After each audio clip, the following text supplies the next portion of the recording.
ఇంటి వారసున్నని నువ్వు మా వదిన గారిని మోసం చేయాలని వచ్చావు. కానీ నీ బ్యాడ్ లక్, నువ్వు మోసగాడివని ప్రూవ్ అయిపోయింది. పైగా వంశాంకురం వారసుడు కాదు వారసురాలు అని పెద్దావిడికి కన్ఫర్మ్ అయిపోయింది. ఇంకా నిన్న ఆవిడ నమ్మే సమస్యే లేదు. పైగా నువ్వు మళ్ళీ మా ఇంట్లో అడుగు పెట్టే అవకాశమే లేదు. పాపం మీ అమ్మ చెల్లి కూడా ఆ శారదమ్మ గారిని కలిసి వాళ్ళ కష్టాలన్నీ చెప్పుకుని నన్ను ఒక క్రిమినల్ లాగా ప్రూవ్ చేయాలని చూశారు.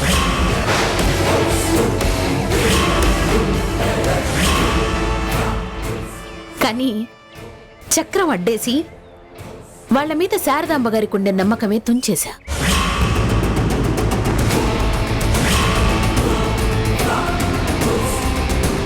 ఆవిడ దృష్టిలో మీ కుటుంబం అంటేనే అసహ్యం కలిగేలా చేశాను. ఇక నువ్వు గాని నీ వాళ్ళు గాని సాధించేది ఏమీ లేదు. ఎందుకంటే నా నెట్వర్క్ అలాంటిది, నా ఇంటెలిజెన్స్ అలాంటిది. మరి తెలివితేటల్లో నువ్వు నీ ఫ్యామిలీ చాలా వెనుకబడున్నారు సీను. మీరు మట్టిలో మాణిక్యాలు కాదు, మట్టి ముద్దలు. నీకు గెలిచే అవకాశాలు తక్కువ కాబట్టి వెయిట్ వెయిట్ వెయిట్ తక్కువేంటి, అసలు జీరో కాబట్టి నీకు మంచి ఆఫర్ ఇస్తున్నాను. వెంటనే ఒప్పుకుని హ్యాపీగా సెటిల్ అయిపో.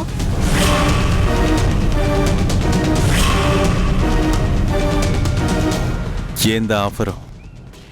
50 కోట్లు 50 కోట్లు 50 crores.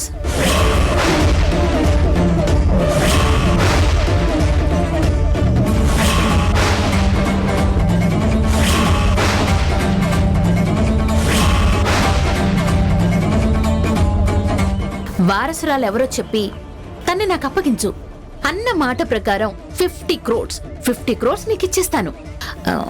ఇందులో మళ్ళీ 5 తగ్గించుకో 10 తగ్గించుకో అనే బేరాలుండవు. ఇది సమ్మర్ సేల్లో లాగా అప్ టు 50% ఆఫర్ మాత్రం కాదు. ఇది ఫ్లాట్ 50 crores ఆఫర్. ఒక విషయం చెప్పనా సీను, శారదాంబ గారు లాంటి ఒక గొప్ప వ్యక్తిని, సొసైటీలో పేరున్న వ్యక్తిని మోసం చేయాలంటే నీ బలం సరిపోదు. దగ్గరి బంధుత్వం ఉండే నాలాంటి దానికి అది చెల్లుతుంది. 50 crores డీల్ నీకోకే కదా? వచ్చరాంటి, మీరు నాకు 50 కోట్లు ఇవ్వడానికి ముందుకొచ్చినారంటే మీకు దక్కేది ఎన్ని వందల కోట్లో నాకు అర్థమైనది. నేను శత్రువులాయన బతకడానికి ఇష్టపడతాను గాని నీకు బానిసై బతకను. నువ్వు ఎప్పటికైనా బానిసవ్వాల్సిందే కానీ బాస్వి కాలేవు సీను. ఎందుకంటే నేను ఇన్నేళ్లుగా కాపాడుకొస్తున్న నా స్టేటస్ ఎవ్వరి వల్ల దిగజారదు, దిగజారనివ్వను.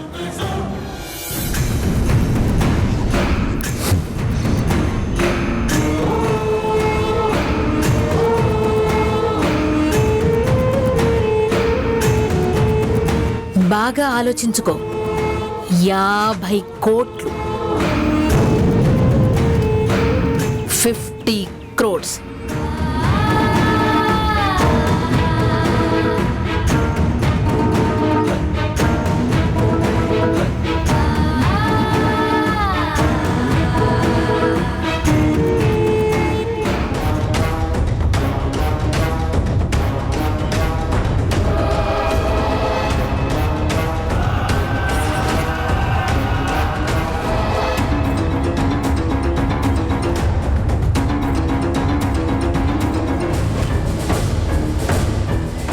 పని పాట లేనివాడికి ఫ్రీగా 1 కోటి రూపాయలు ఇస్తేనే వాడి గుండె ఆగిపోతుంది. అలాంటిది ఆ సీనుగాడికి 50 కోట్లు ఇస్తానని చెప్పినా వారసురాలెవరో చెప్పకుండా ఆ పొగరేంటి, అంత బలుపేంటి వాడికి? శారదాంబ గారికి నువ్వు నేస్తానివి మాత్రమే కాదు, సొంత మనవరాలివి అన్న నిజం సిన్నితో నేనిప్పటి వరకు చెప్పకపోవడం నా తప్పే. నిత్యం తెలిస్తే సిన్నిని వజ్రవతి యాన్ చేస్తుందో అని భయపడ్డం గుడ్కా నా తప్పే. నేను చెప్పే నిజం వల్ల మేలు జరుగుతాదో నష్టం జరుగుతాదో అని ఆలోచిస్తూనే చాలా దినాలు గడిచిపోయినాయి. ఎట్ట భయపడుతూ సిన్నికి ద్రోహం చేయలేను. ఇక ముందు తన విషయంలో నేనేం చేసినా సిన్ని జీవితం నిలబడేట్టుగా ఉండాలా.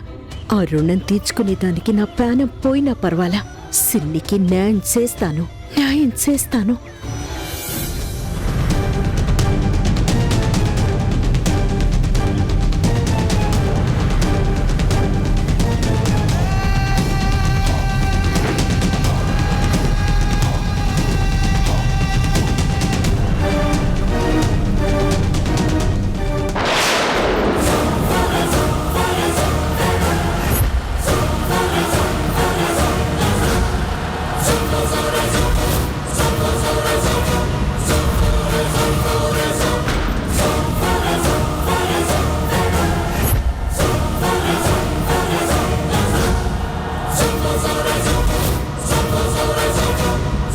రవణమ్మ ఇటు వెళుతోందేంటి?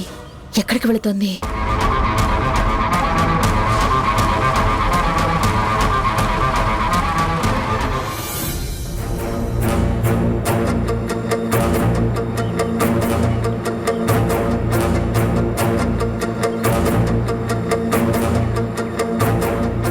Good morning madam.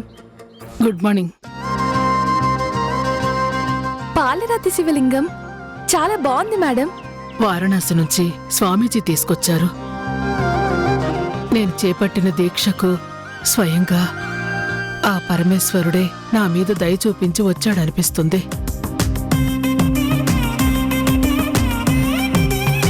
ఈ శివలింగం మీద పున్నమి చంద్రుడి కిరణాలు పడితే విశేష ఫలితం దక్కుతుందన్నారు. ఈరోజు పౌర్ణమి కదా, అందుకే ఈ ఏర్పాట్లు చేస్తూ ఉన్నాను. చాలా మంచి విషయం మేడం. మీ సంకల్పం తప్పకుండా నెరవేరాలి.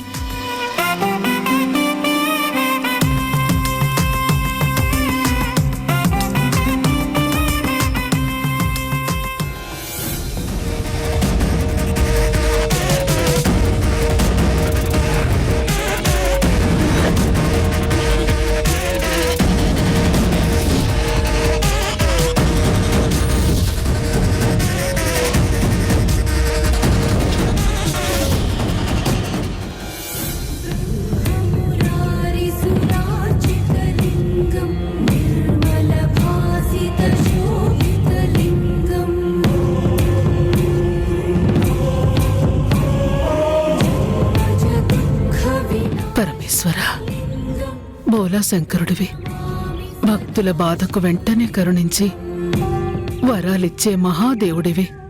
నీ మీద భారం వేసి దీక్ష మొదలుపెట్టాను.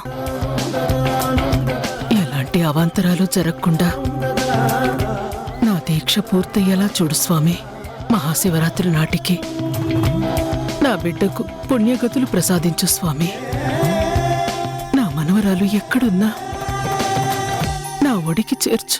ఎన్నో అనుకుంటాం అక్క, అన్నీ జరుగుతాయా ఏంటి? వజ్రావుతుండగా అది ఎప్పటికీ జరగదు.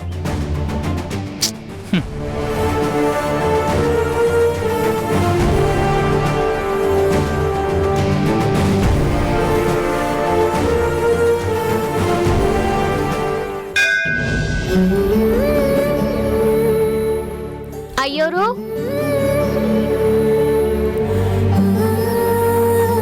మీ అమ్మ ఇంకా రాలేదేంటమ్మా? అమ్మ చిన్న పని మీద బయటికి పోయినట్టుండది. ఇప్పుడే వచ్చేస్తాది. ఏం చేయాలనో చెప్పండి. ఏం అవసరం లేదమ్మా, ఏమన్నుంటే పిలుస్తానుగా. అట్నే. అలాగే అమ్మా.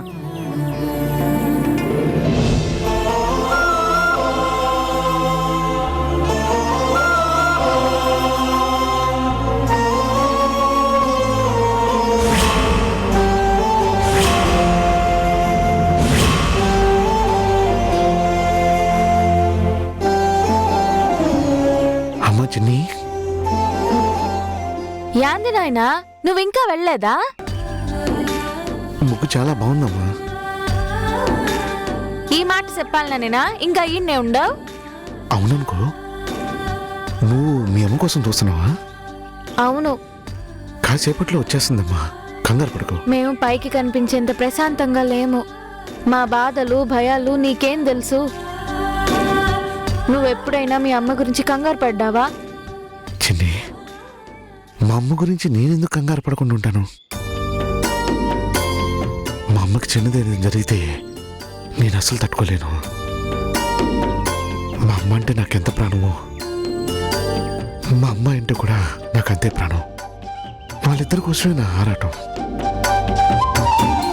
కన్న తల్లంటే కంగారు పడని వాళ్ళు ఎవరుంటారు చెప్పు?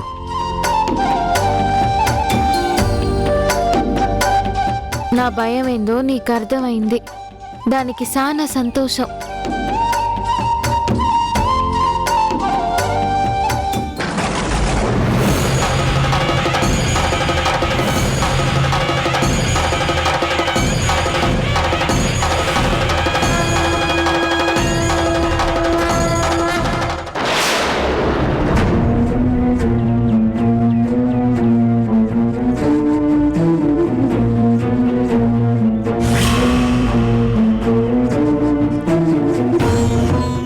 మీ అమ్మ వచ్చేస్తుందమ్మా, నేనుంటాను.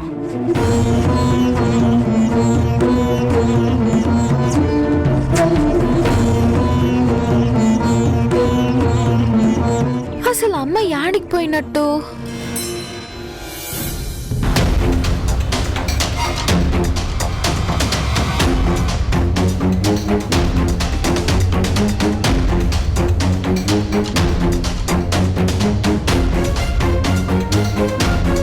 సీను, సీను,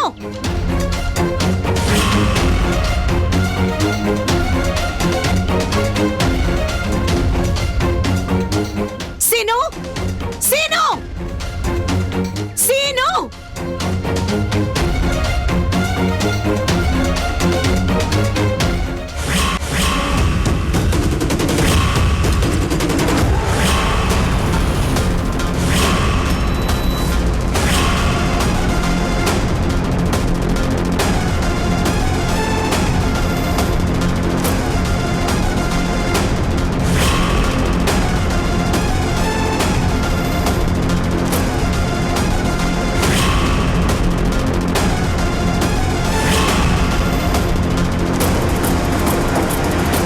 ఏందమ్మా అంత గట్టిగా అరుస్తున్నావేంది? బతిమిలాడుకున్న రాందానివి నీకు నువ్వుగా వచ్చిండావు. చాలా సంతోషం.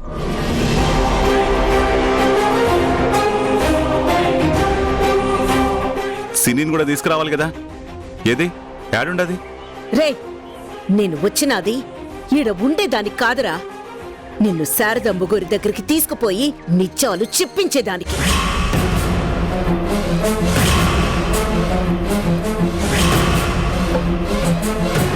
నడు. మోసం చేసింది, నాటకవాడింది నువ్వేనని, నాకు సినికి ఏ పాపం తెలీదు అని శారదాంబ గారి ముందు ఒప్పుకో.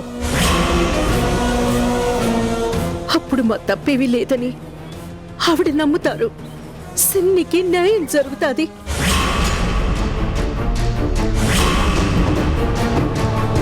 నీలాంటి ఒడికి కన్న తల్లిని కాబట్టి ఈ కష్టాలు అవమానాలు భరిస్తాన్రా.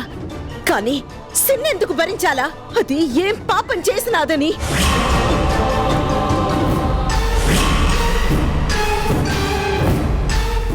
నీ వల్ల ఆ వచ్చినవతి చేసిన కుట్ర వల్ల నేను సిన్ని దిక్కులేని వాళ్ళమై గుళ్ళో తల దాచుకోవాల్సిన పరిస్థితి వచ్చినది.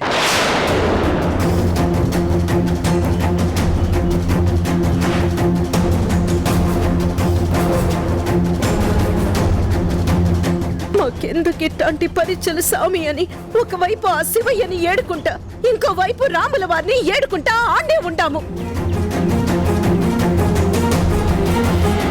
శివుడు రాముడు కలిసున్న ఆలయం అంటే ఔటర్ రింగ్ రోడ్ కానుకున్న ఆలయమే. అయితే చిన్ని అక్కడే ఉండుంటుంది. అస్సలు లేట్ చేయకూడదు. ఫోన్ కారులో ఉన్నట్టుంది.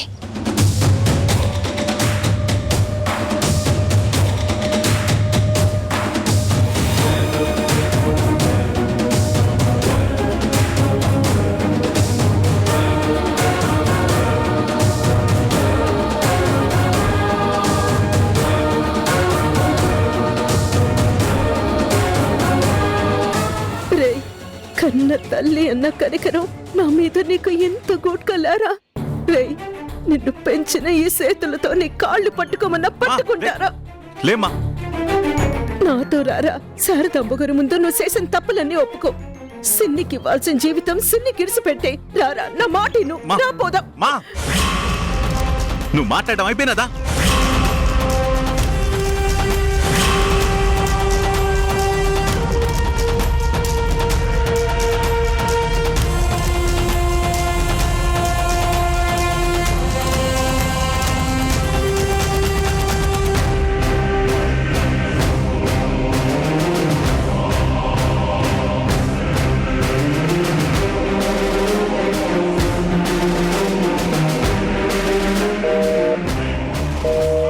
ఈ టైంలోనే వీడు ఫోన్ కలవడం లేదేంటి?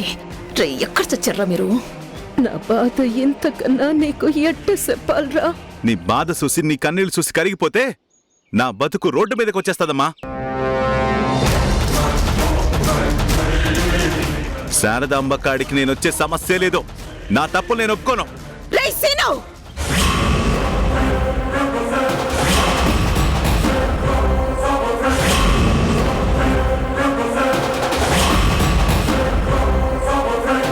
అవునమ్మా, నేనాడిన నాటకం యా నాటికైనా నిజమవ్వాలా. అంతవరకు నేను ఎవ్వరి మాట ఈనను, ఎవ్వరి గురించి ఆలోచించను.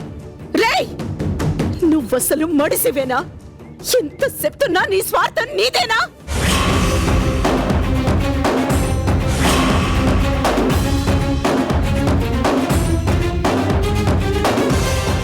సిన్నే తన మనవరాలు అని గుర్తుపట్టే సీరతో నువ్వెళ్ళకుండా ఆ దినం నేనెళ్ళుంటే అప్పుడే ఆ దినమే సిన్ని ఆ ఇంటి వారసురాలు అన్న నిజం తెలిసిపోయేది. సిన్ని మహారాణిలా శారదాంబ గారింటో పెరిగేది. సిన్ని జీవితానికి న్యాయం చేశానన్న తృప్తి నాకుండేది.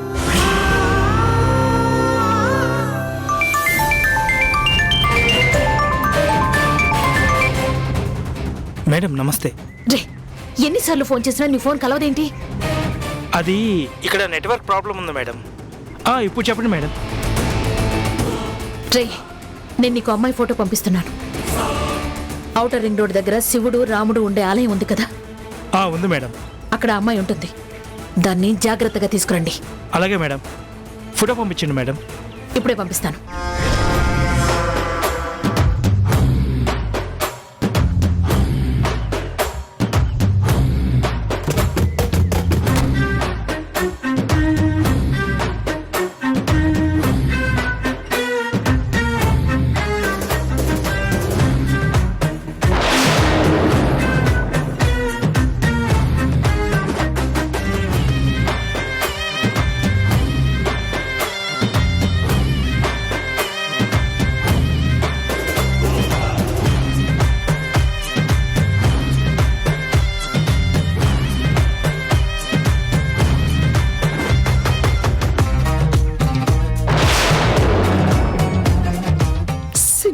ఎంత మంచిదో నీకు తెలుసును. మన కోసరం తన పేనాలిచ్చేంత పేవ ఉండాది. అట్లాంటి మనిషిని మనం ఎంత గొప్పగా చూడాలా?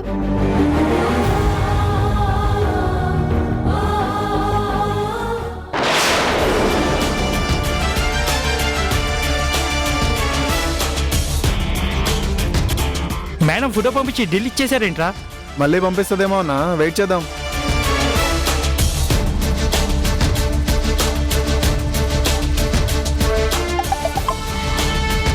అవునరా, పంపించారు.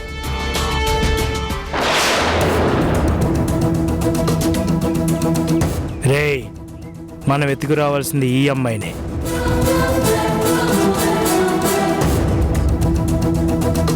రేయ్ పదండ్రా. సరే.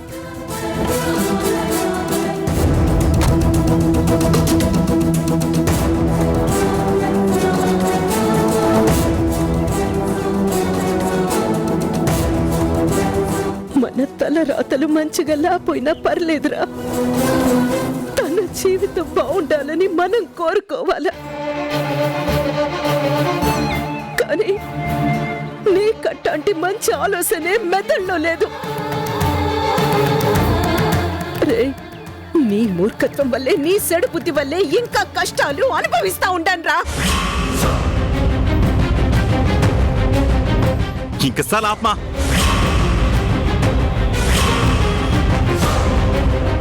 ఎంతసేపు దాని మీదే ప్రేమ కురిపిస్తావో దాని గురించే బాధపడతా ఉంటావు. ఏ, నేను నీ కొడుకును కాదా? నా మంచి నీకు పట్టదా? నేను నీకేమన్నీ చేయలేదురా, నువ్వే నాశనం చేసుకుంటా ఉండావు. సిన్ని అమాయకురాలను చూడకుండా దాని జీవితాన్ని కూడా కష్టాల పాలు చేసినావు. సంపాదన చూసిన భుజరావతికి నీకు పెద్ద తేడా ఏముండదు చెప్పు.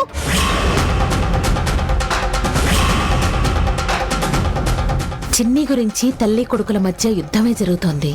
కాసేపట్లో చిన్ని నా కంట్రోల్లోకి వస్తుందని పాపం వీళ్ళిద్దరికీ తెలియదు. కిడ్నాప్ జరగని అప్పుడు చెప్తా రమణమ్మ సంగతి. సిన్ని గురించి నాతో మాట్లాడకమా. సిన్నియే లేకపోతే నా జీవితం చాలా బాగుండేది. రేసినా, అంత మాట నబకరా. పోయేటప్పుడు మనతో వచ్చేది మంచి చెడు మాత్రమేరా.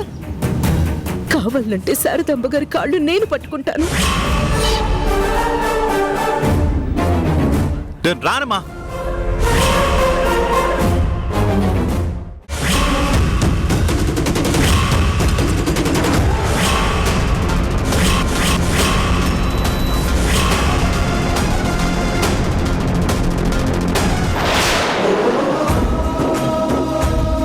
చిన్ని,